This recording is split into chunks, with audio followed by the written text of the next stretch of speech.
papel ng mga kabaihan sa ayan, napakalaki kasi sabi ko na malaki. Dahil ang mga kabaihan ay siyang malaki ang gampanin sa tahanan at siya ang mas mapagmahal sa inang kalikasan. At ang isa pa ay ang gusto ng mga kababaihan sa ngayon ay yung ganitong pagsasaka dahil alam natin na ito ay safe sa kalusugan at nakakatulong sa ating kalikasan.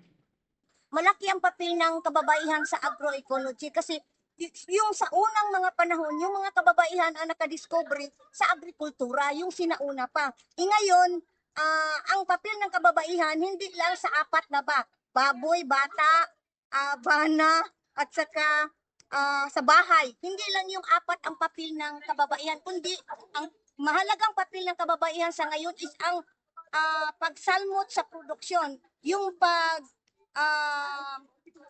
ano sa agroecology, pagpalaganap sa malaking papel sa agroecology sa ngayong panahon kasi sirang-sira na yung ano natin, yung kalikasan natin. Kaya yung malaking ambag ng kababaihan is yung pagpalaganap sa agroecology sa pamamagitan ng bungkalan, sa pamamagitan ng pag-edukar, pag-educate ng mga kabataan sa ngayon para maibalik natin yung sinaunang panahon na maayos pa yung mundo, yung kalikasan natin.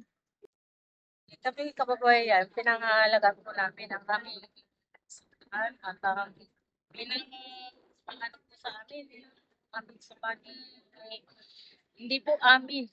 Kaya ito pinangalagaan namin na hindi maagaw sa amin ang aming pagtataniman ng konting tanim at ito nga naani namin konti. Iba naman po na kukuha namin po sa ibang taniman at kami kinukuha namin sa ano naman kasi hindi na sila pupunta sa mga palengke sa namin sa mga kalakal nila. Ganun po kami mag-alaga sa mga product na itong aming pagtatanim, mas mahalaga po sa amin dahil yun lang ang aming kinabubuhan.